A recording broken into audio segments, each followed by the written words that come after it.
everyone, and welcome to today's Catalyst Story session, Directing for Comedy. I'm your host and director of Catalyst Story Institute, Nikki Coble, and our guest is Katie Locke O'Brien, an actress, writer, director, and Catalyst alum who has developed comedy series with IFC, ABC, and Warner Brothers.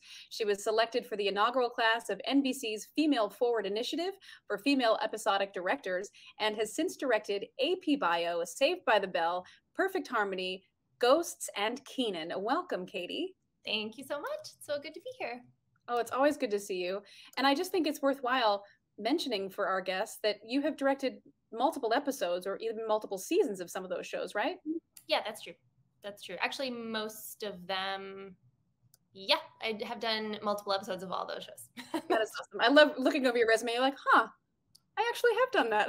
Good for you. Yeah, I'm like, oh yeah, it looks short, but that's because I did like 4 of those and 3 of those and 2. Yeah, that's right. Wonderful. And I love it. I love to know that there's kind of a shorthand once you start working with people and that you can return. That's got to be a very lovely thing to be asked back, and certainly always a vote of confidence for you.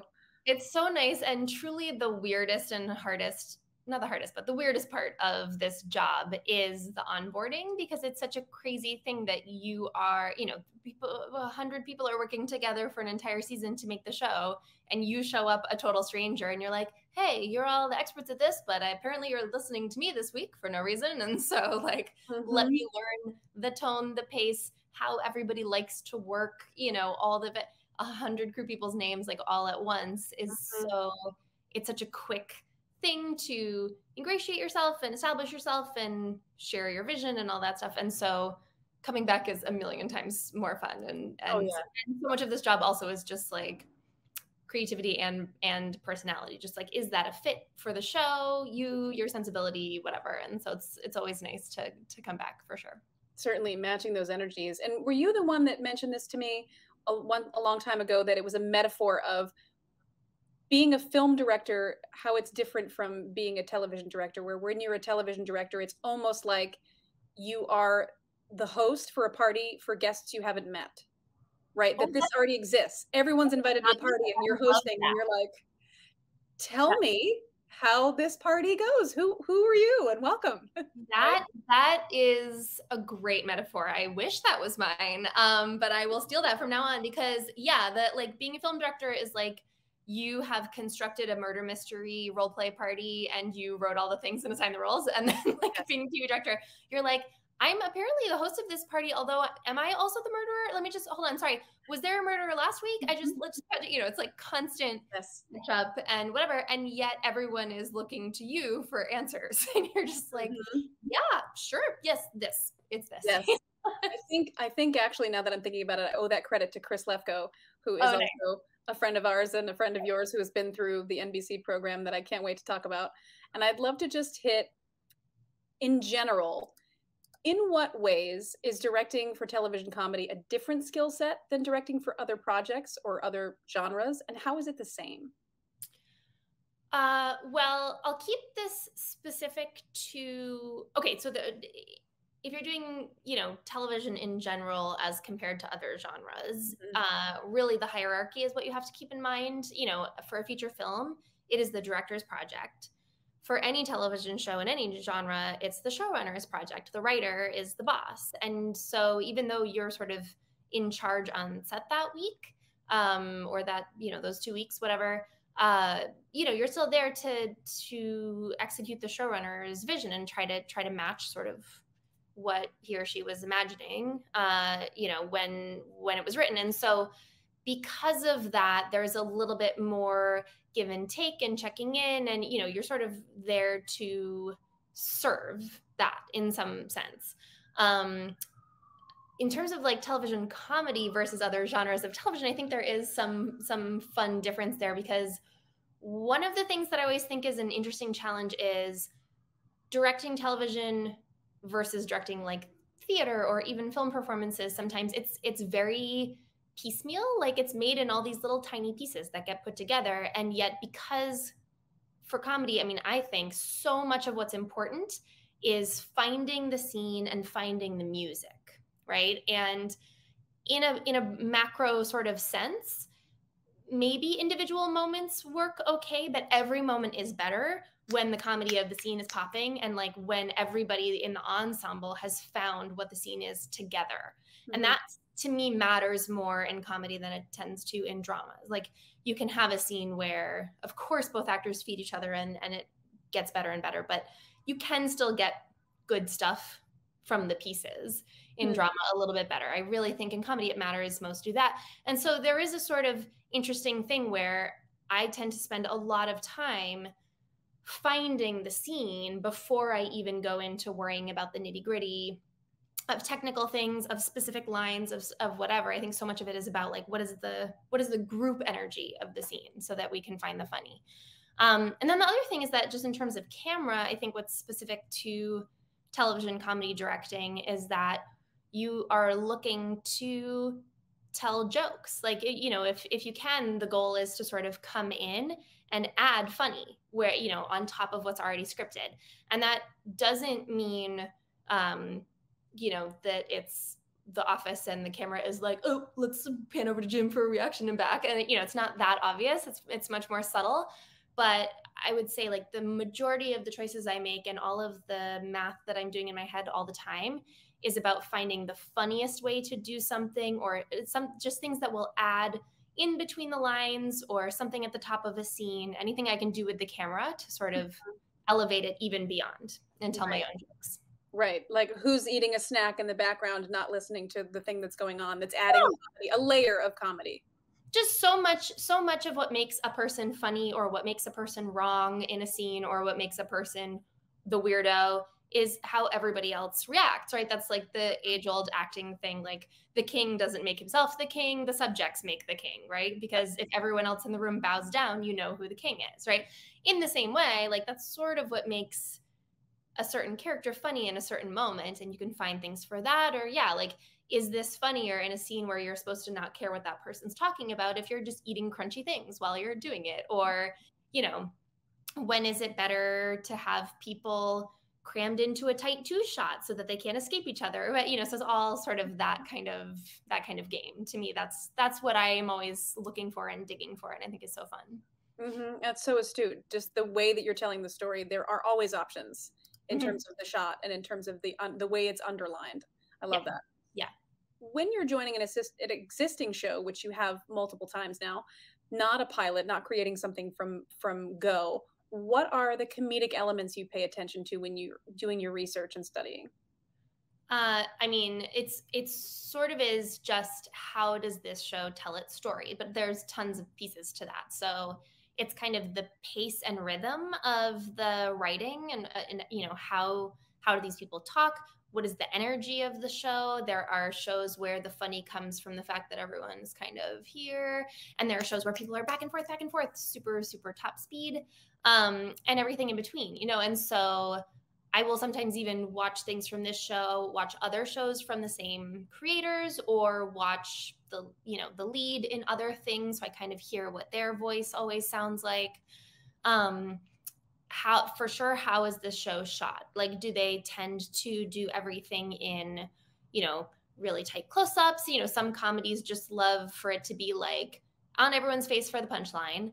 And then there are comedies that really push into more cinematic territory and tend to use more movement, you know, so you're also looking for those kind of, you know, how does this show tell its stories visually? There's a lot that's already established coming in. I mean, part of what's helpful, I think, and is an important part of, you know, you sort of have to both be completely in charge and confident, but also check a bunch of your ego at the door in that, and just be okay with, and this is my favorite part of it really, is like leaning on all the people you have at your disposal who are the experts, right? Like, you know, there would be a million questions, but the DP knows the show inside and out and has been shooting the show and will make sure that whatever version you come up with fits into the world. And I've often said to DPs on set, like, okay, I'm going to pitch you what I'm thinking for this scene, and I'm just going to keep going, and you tell me when I've broken the show, and then we'll like take it back from there, right? Just because, you know, what's helpful is your job is to come in, and I think we've talked about this before, I think, but like, this advice I got early on was as a television director, your job is to come in and try to make the show 5% better that week. Like, you're not there to reinvent the wheel. The wheel already works. No one wants a different wheel. They just want it to like keep improving. And it doesn't have to be so crazy. Maybe that is one shot that is more artful than they usually go for. Maybe it's just that the performances are excellent this week because you're really good at talking to the actors. Or it could just be that everyone had a great week at work because you run the set in a really great way. And so all of those things get directors asked back. And you know, to that end, like, you have to keep in mind, all of these people are very good at it and they're not going to let you break the show. Right. But in the same way, you come in, you do as much research as you can to feel like you know what the world of the show is. But then I'm always the first person to be like, you tell me how, you know, what do you say is the best way to shoot this stunt for this show? Or what do you say is the way that this set should look? Like, you know, what does the production designer want? And then I'll tweak based on very specific ideas that I have or what I need. But I think like so much of it is learning as much as you can and then knowing that you know the least, and that's okay. And like being okay with it and using everybody else around you. Being prepared and welcoming feedback from those that have witnessed or lived, you know, for the actors, it's a lived experience. Oh, I can't have that reaction because in season 2, my character and this character, Yes, and I'm like, thank you. That obviously does make a difference. Yes.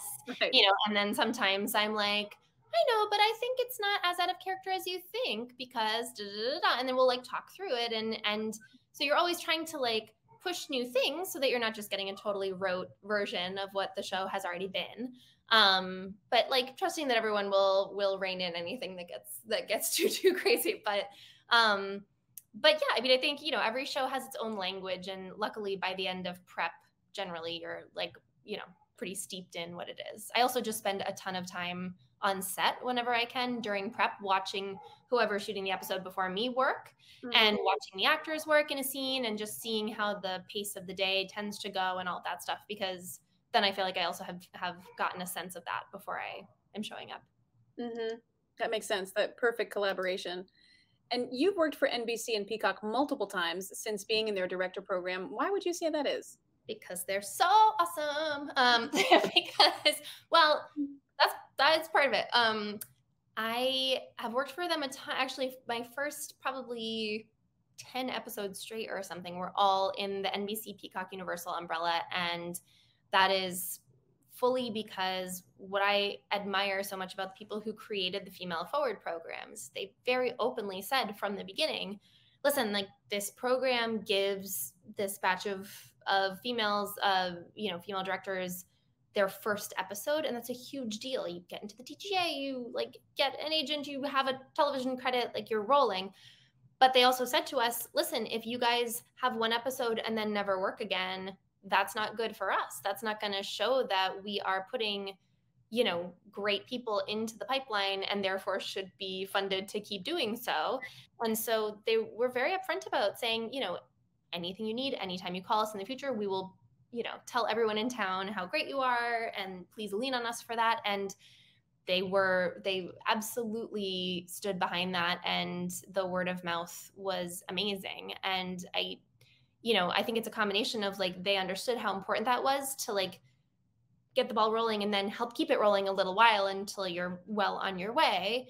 But also I think it comes back to give myself a modicum of credit. And that also like, I think it does come back to like a huge part to it. Making anything is so stressful, right? And such hard work and I pride myself on doing, but I'm like, yeah, I'm going to give you 5%, but on all of those fronts. And so like, I really, you know, pride myself on the atmosphere I create on set. I am everyone's biggest cheerleader. We're also doing fun, creative stuff, like, you know, and so I think, you know, it's a good week at the end of every week. And I think that has a lot to do with it too, because much of getting your next job is word of mouth and just people within different communities, different studios, different networks talking to each other and saying, oh my God, we had a great experience with this person, or you have to meet Katie or whatever.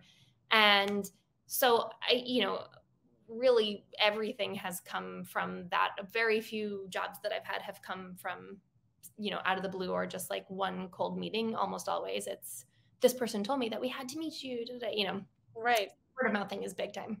Yeah, of course. Well, because it's a really strong network that, like you said, it behooves them to keep you working, to keep you employed and representing them, and also setting an intention to set the tone every time that you're on the set, to be that person that everyone goes, oh, thank God Katie's here. We're in, right? Yeah, we're in good hands and it's going to be a fun week. Like, yeah. What would you say were the takeaways from your experience with shadowing that you still employ? This is a great question. I am sure I stole a million tiny things from each shadow, and now I just have convinced myself that they're mine. But I will say that what I think is the greatest value in shadowing and in talking to other directors, whatever, is that when, as a very brand new director, sort of getting into television with massive imposter syndrome, which I still have some, but not as much. It's easy to think like there's sort of must be like a right way to do this, and I need to learn what that is. And I think the huge benefit of shadowing is that everyone is so different, and every director that you see, even directors who you put their episodes side by side and you're like, yeah, this is totally the same show, and they got the, like when you watch them in action, everyone has their own energy, everyone has their own go-to tactics with actors, with whatever. And so seeing a bunch of that was so valuable for me in the beginning, because I just was like, right, so my way is as valid as all of these ways, right? There is no right and wrong. And watching different people, I would watch people, and part of what they were doing, I was like, oh my gosh, that's amazing, I would never think of that. And then a few minutes later they do something and I'd be like, ooh, I would have also given this note, I think they missed that moment, or whatever. And that's neither here nor there. It's just people come to television directing from backgrounds as editors, as as script supervisors, as actors, as people get into this in lots of different ways. And some people have just been trying to be a director the whole time. And so it just like people have very different ways that they operate, and they're all successful. So I think that was huge for me. It was just kind of getting to see lots of other directors work, and then feeling very validated that like my way of working could be as effective. And you have a very specific background, which I enjoy so thoroughly, that you have a background in music and movement because of your training. How has that manifested in the series that you get to work on?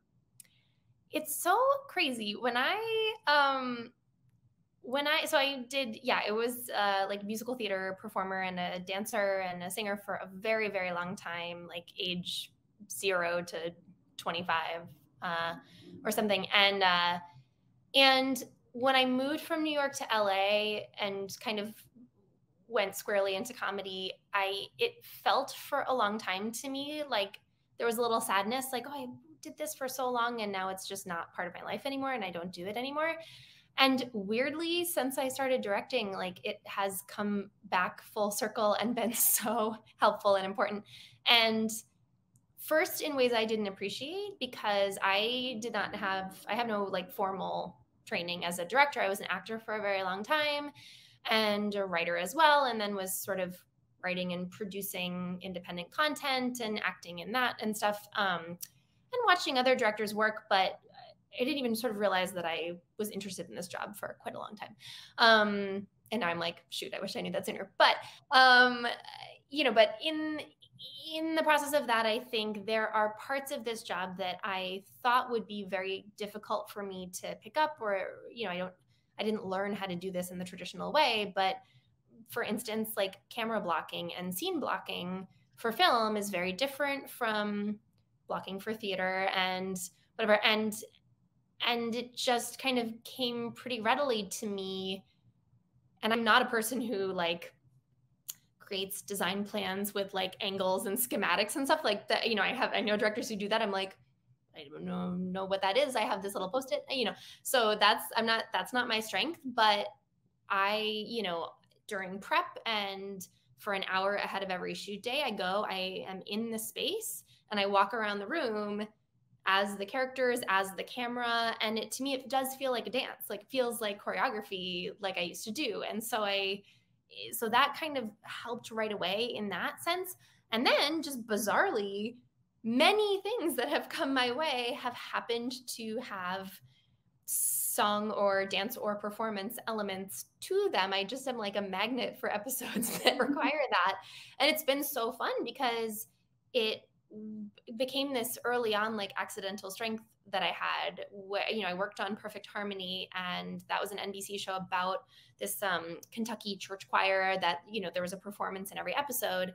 And I just sort of, my episode had this giant blowout performance in a mega church and this whole thing. And it was so fun, but I was just like rolling up my sleeves and getting in there with the choreographer and telling her what I wanted that to look like, and talking to the music producers about how we should orchestrate it to like let's take out the, the instrumentation at this moment. So we just have a quiet moment for him to look at his family, and then we'll get back into and I just figured that's what the job is, and then I finished that episode, and they had like lots of traditional comedy directors, and the showrunners were like, this is amazing. This is what the show should be. No one has been able to do this so far, and then I showed up at KENAN, and they were like, oh, your first whole episode is about the like fictional 90s boy band that these guys were in. So we're going to shoot a music video and this, and I'm just like, great. Yeah, bring it. So I love it. And I keep ending up on projects that have that, which is so fun. So I think that's been a good lesson for me, that like nothing that you invest a ton of blood, sweat, and tears and time into artistically is ever for naught, right? Like it somehow comes back in strange ways, for sure. That always ends up being true for me. It'll be a superpower somewhere along the line. Yeah, it secretly does become a superpower, just not in the way that you expected. Yeah. So you've talked a little bit about already understanding and intuiting from the inside as an actor walking the set, also having a sense of what things need to look like, pacing, things that might be more post-production. How much direction would you say for comedy happens in the casting versus rehearsal on set versus in the edit bay? Yes. All of it. Like it really is it's just three equal phases of creating something. And each time you're starting from scratch, it's very interesting. It's been fascinating to me being on this side of the audition process now, having done it myself for a long time, and just seeing, first of all, like the huge percentage of very talented people who give excellent auditions who are just not the correct fit for the tiniest reason that couldn't have been. It had nothing to do with how you interpreted it. In fact, I was like, oh my God, I spent so much of my life beating myself up for things that probably, I'm sure everybody watched my tape and was like, yeah, she's great, whatever. But like, it just wasn't the thing on the day that was needed. And there is no time in television production to respond to every single actor's tape and be like, by the way, you were really great, So, so that was fascinating to learn. But there's also, like there are people who are terrible auditioners and then amazing on set. There are people who are amazing auditioners, but it turns out they gave you the only one way that they could do it. Like one of the downfalls, I think, about the fact that everything is remote casting right now and put on tape is that you just don't know how much you're going to be able to shape performance ahead of time. So that part of it is tricky because as an episodic director, you have the main cast and you can work with them. You kind of know where they all live. But guest cast wise, I've had some crazy pants stories about that. And so that is always very interesting. I've almost everything I ever work on, there's like at least one guest cast thing where I'm like, how do I get to this? And it doesn't even mean bad. It sometimes just means there's just always something you could not have predicted, right? About tone, about one specific line, whatever it is. So that part of it is, so the casting part is whatever. And you mostly in those moments just rely on the showrunner to really know like who's closest in general to what makes you laugh. And then I will try to keep that person there and dial it up. On set. So then this is the thing is like, you can make a lot, this is maybe just comes from the fact that I started as an actor in comedy perhaps, but you can make a lot of things very funny in editing. So even on an off day, you still get footage that you can turn into something. That being said, I think there's like jokes delivered successfully, and then there's like magic, right? And to me, it's always worth, especially in like group scenes, it's always worth spending that extra time running through. Like I don't, until the very end of the process, like to get in very piecemeal and just grab one last line at a time a few different ways. I'll do pickups like that, but I spend plenty of time at the beginning of any scene just like really finding the scene and finding the energy amongst the whole group, because the better each person gets within the context of the group, the better everyone's material is. Yep. And so I think, you know, my goal is always that like most of the work happens on set, because that's where I have the most control over it. That's where I can like squeeze as much juice out of the lemon as possible. Mm-hmm. And then in editing, then a lot of times it does end up happening in the edit that like you just get in there and then you start to realize that there's you know, weird things like, oh, this seemed funny on the day, but now in the context of the whole thing, it's like not really playing anymore. Or this moment just feels like it takes too long now and we don't have time for it. And if I have to choose between these two jokes, this one is more important for story. Mm-hmm. So that ends up happening too. And the other thing is that like in the edit, everything I'm looking for, it goes back to that same principle of adding jokes, where I am constantly looking for, okay, where are all the moments where like this read of this line is funny, but if you cut to a reaction from this particular character, then the line is twice as funny, right? Mm-hmm. And so it's also about like, the edit is really about amping up the relationships of everyone, right? Mm-hmm. On set, you're getting the best dialogue from everybody and you know, trying to create that group magic. And then, yeah, when it gets to that point in the edit, you're sort of like, okay, now how do I remind the audience of the stakes and the characters and their relationships through which reactions I'm choosing and how everybody feels about what's happening. And you've also said in your direction, you're often thinking ahead. I mean, I pity people who don't, but thinking ahead to the edit so that when you're in the edit bay, it's efficient because you don't get a lot of time, right? Yes. And it's funny. As a director, as a TV director, for a half an hour show, you have 2 days to do your cut. And then you just like hand it off, and that is that. And you see what happens. And it goes very quickly. And so, you know, you have to jam a lot in. I was told recently by a script supervisor, she was like, I've never worked with a director who knows as much of the edit they're going for in advance as you do. And I was like, oh, that's interesting, because all the time on set, people will be like, did you want to get this? Did you want to get this? And I'm like, this is happening. And I'm constantly being like, you would never be on that coverage for that moment, because this is what matters there. And here's what matters here. And we can't move on if I don't have this person's reaction for whatever. And I don't know why. I certainly don't feel like I know that going into the shoot day, but as I watch a scene over and over as we're doing it, I do have like a pretty good map in my head of what's going to be the most efficient cut that's going to give me the most bang for my buck. You know I'm going to want to play that in the wider shot, so let's not worry about this close up, whatever. It just like, as soon as I see the scene on its feet, I kind of know how each line like deserves to be told, I guess. Right, of course. What are some of the ways to punch up a beat for comedic effect? Some of it is timing, for sure. And timing of reactions, letting certain things hang, letting certain things, I mean, sometimes things deserve to be, you know, I will often, you know, it can be appealing as a performer to try to make each part of a 3-part line have its own glorious Emmy moment. But a lot of the time, especially in a comedy, things are funnier if you like have them as one full idea. And it also, so much of it for me too, it's not even about comedy as much as it's about story. Like I will often go into actors and be like, that story point doesn't land in my ear unless we hear this in this way. And it's not a line reading. It's just a like, sometimes when things are broken up, like I'm not going to follow or remember that later. And I need to, you know, this is like the big map.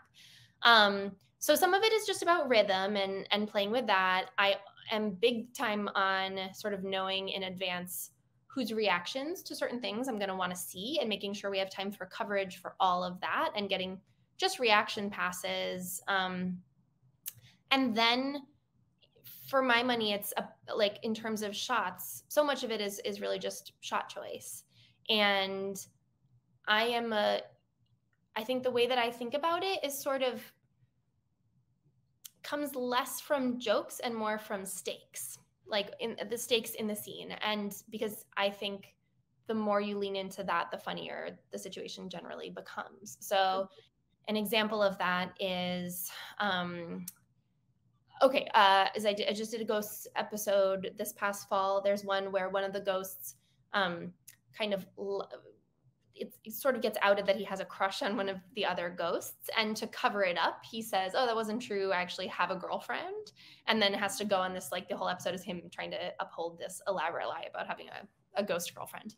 And so sometimes those things are about like putting two characters into a two shot together. I think comedy gets diffuse when people are far away from each other in a room.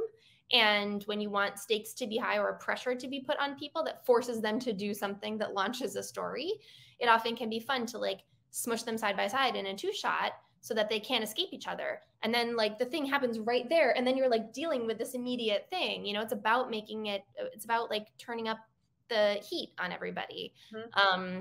So in the moment when like the secret comes out, you know, you want sort of those people side by side so that like he's droning on with this annoying story and the other one's getting annoyed right by his side and can't help it. And then they have to deal with each other, you know, and then I'll like sort of add some visual stuff too, like later when he's kind of introducing everybody to this girlfriend he invented, you know, I opened the scene with like a static, very Wes Anderson-y symmetrical shot of all of them just staring at him like, what the and, you know, and that's not scripted, but like that starts the scene from a like, oh, whatever we're about to see, all of them feel very strongly about it. And then you're in, right? And so I think I'm always just like looking for moments that are like, what's going to put the most pressure on the characters, right? Comedy is about having super high stakes over pretty low stakes things, right? That's what's fun. And so it's always, yeah, to me, it's about who needs something desperately, who's in the bad position, who's whatever, and then kind of creating framing that supports that so that they're surrounded by their problem and in the same frame as it, or when they feel awkward, making sure they're in a frame that's really wide and they're across the room and feeling very alone and small, you know, so it's all sort of about that, which is kind of the same way you deal with it for drama, but it's just it's like you do that, but with weirdness or something, and it works for comedy, I guess. Well, and if you have experience with that, you sense it. It hits different when you're like, that's it.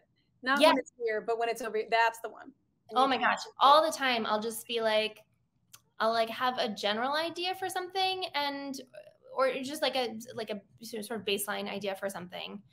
And then I'll tell the DP and then, like this is a great example and was such a lovely interaction. And the DP on that show was so great. And we had a fun back and forth, but there was one shot where three characters were sort of like on a couch, completely rapt attention watching this TV show. And so I sort of opened with this like tracking shot that goes across each of their faces in a row as they're talking about the thing and are like horrified, right? And it was really fun. It was very immediate. It was like in their face and you're just getting a sense of where they all are emotionally. And then the DP sort of begged me because of the space we were in and the gorgeousness of the set and everything. He was like, can I just try this one really high angle kind of crazy shot? I think it will look so cool. And I turned to him with a smile and I was like, it will be totally cool. It won't be funny. But like, yeah, of course, like, let's do it. But that's not a funny shot. And we had like a ongoing thing too of like cranes aren't funny. And so, right. Because like a lot of the time, some of the things that would be like go to television cinematic moves aren't really right. Like comedy's about giant stakes in tiny spaces, right? It's not necessarily about these sweeping things unless you have these moments in certain episodes where something sweeping and actually big stakes happens. Like, you know, in one of those episodes when a giant thing lights on fire and everybody's in real actual trouble. Yeah, we have a beautiful crane shot of that of that thing up in flames in the middle of a field. But right. But when then people have to react to it, we're like right in there with them and they're all feeling terrible, you know. Yeah. So it really is a gut feeling. And sure enough, like we shot that high angle shot, it looked great. He came up to me after and he was like, "You were right, that wasn't funny at all." And I was like, "Yeah, it's fine. Like, I don't mind trying it." I'll put it on my reel, and thanks for that. Yeah, I was just like, "No, but I'm glad you got to do it, and it's fine. You can always ask me, but like, I'll tell you, it's not gonna be funny." Yep. Always good to be honest. What do you think are some of the most common mistakes or misconceptions about directing comedic content? I would guess from the outside that it probably would seem like directing comedy is easier than directing drama, you know, because of the low stakesness moments, perhaps, and it's, you know, shorter episodes, whatever. But I truly believe, and I know a lot of people in the industry understand that, like, the high wire act is much trickier for comedy because, and especially if you're an episodic director and you move from show to show, and every show lives or dies on tone, and every show's tone is a little different, you know, and so to get exactly the right mix of heart and moments that are real, but also making sure that the hard funny really hits, and keeping all of the cast in a good place for making the best ensemble magic on any given day, and all of those things. Like, it's very tricky, and I think it's harder to Frankenstein in the edit than drama is. I think you can find ways in a drama for sure to make it work if you have, you know, most of what you need. And, you know, in a comedy edit, if something didn't work about a joke, or if you never got it quite the way you wanted, that joke's not going to make it into the cut. And if you do that too many times, you don't have enough content to fill up 22 minutes or 30 minutes or whatever the show is. Yep. And so, like, you don't really, there's like not actually room to not get it killer.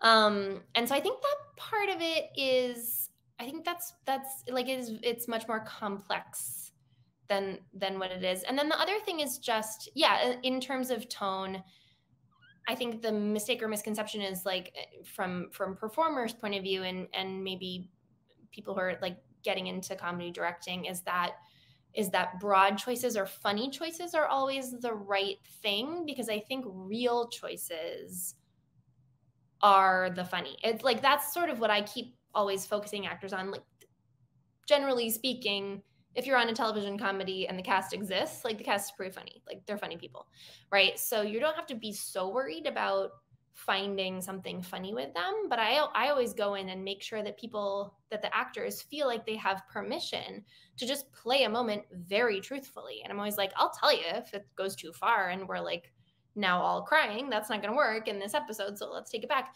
But I always think doubling down on the stakes and the reality of the moment often leads to the funniest choice anyway. And taking a little bit of attention off the funny usually gives you more choices and more fun choices. Like, the things people do in real life are often big, and that doesn't make them not grounded, you know?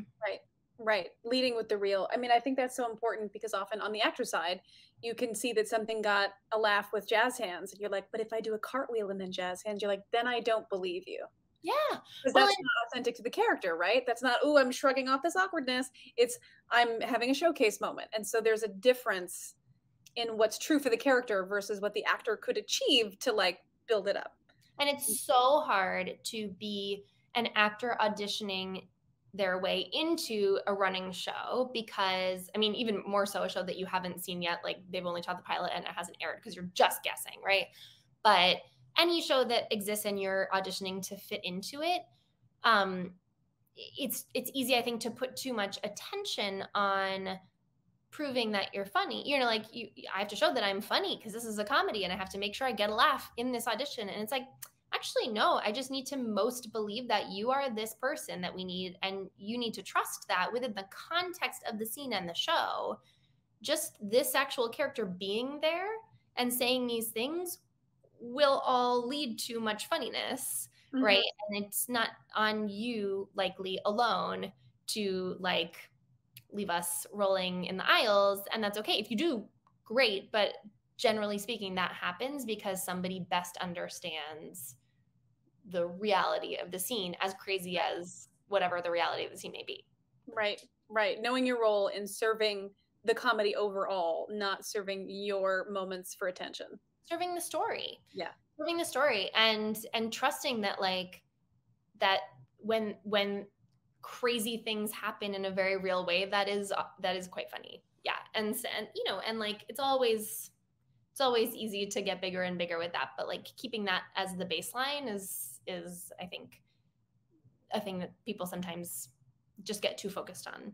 Right. And you get to be the barometer of we've got that, or we've got too much of that, or we're about to do that, so we can't keep hitting that peak back to back, or it loses its potency. Right. And sometimes it's a dance too. I mean, there are plenty of episodes I've done where there is a real emotional beat toward the end that is the how the storyline gets sewn up.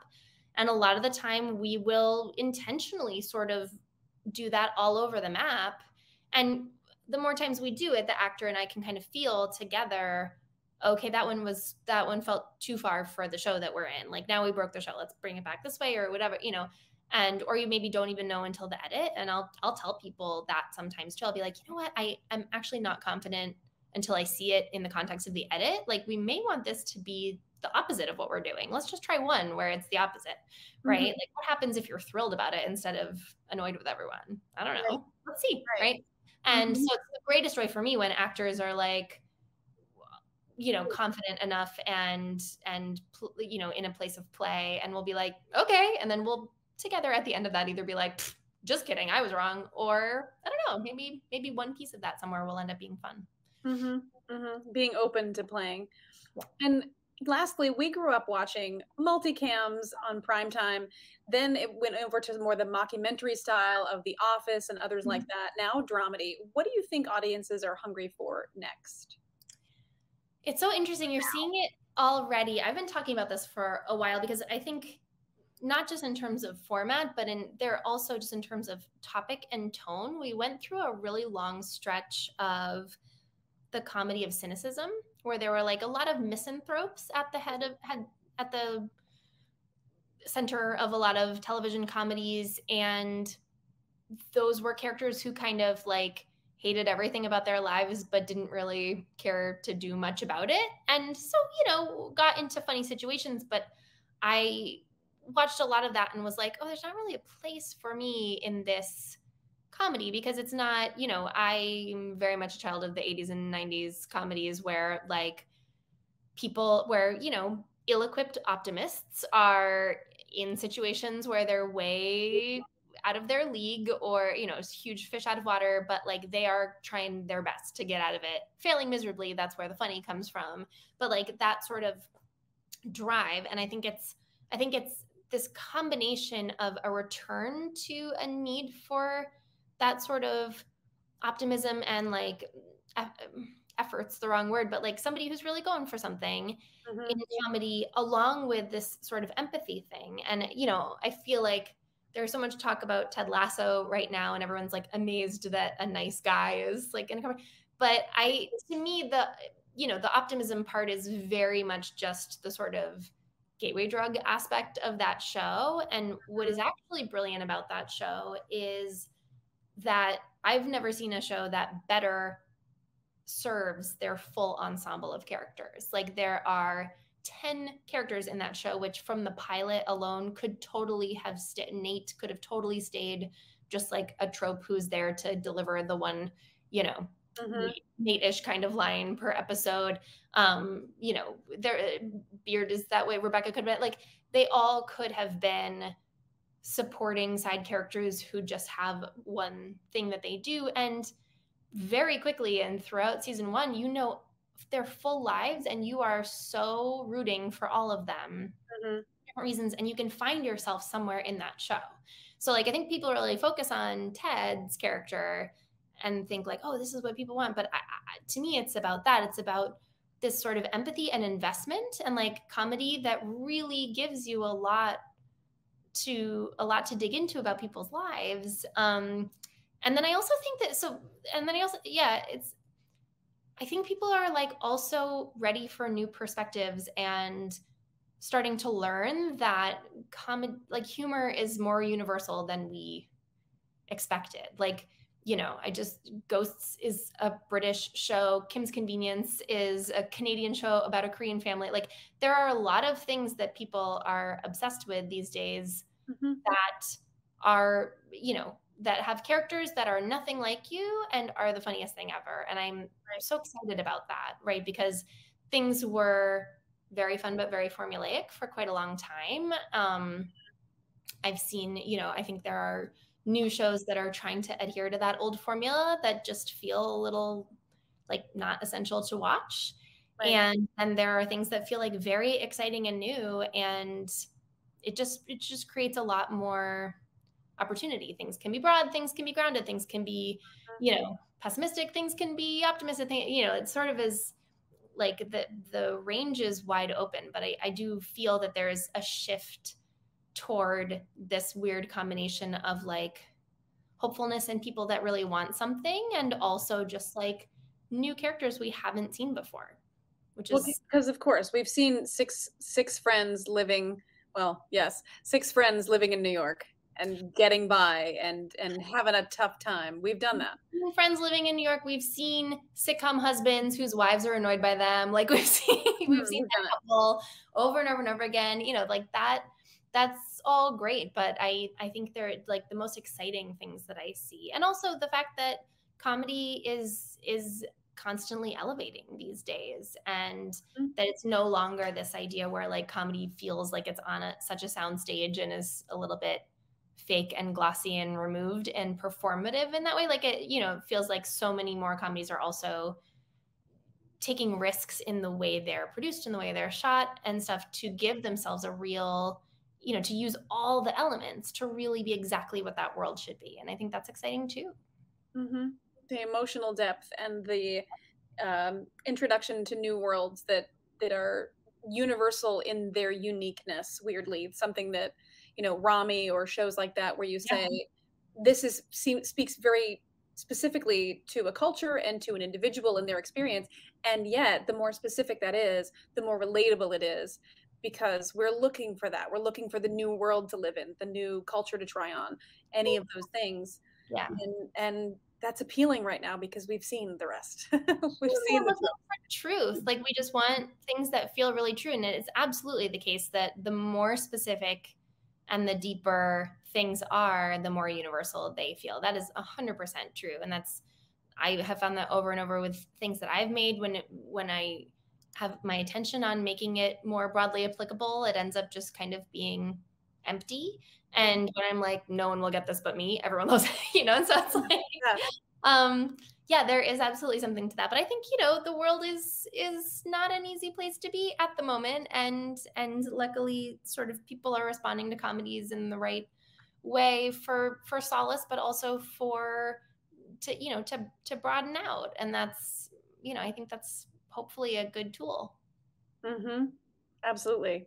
We always love learning from you, Katie. Thank you for coming back and for sharing your insights. We're so excited to keep peeking for your name in the credits as you go on through the year. And we look forward to catching up with you again soon. Absolutely. Thank you so much for having me. It's always a blast. Brought to you by the Catalyst Story Institute.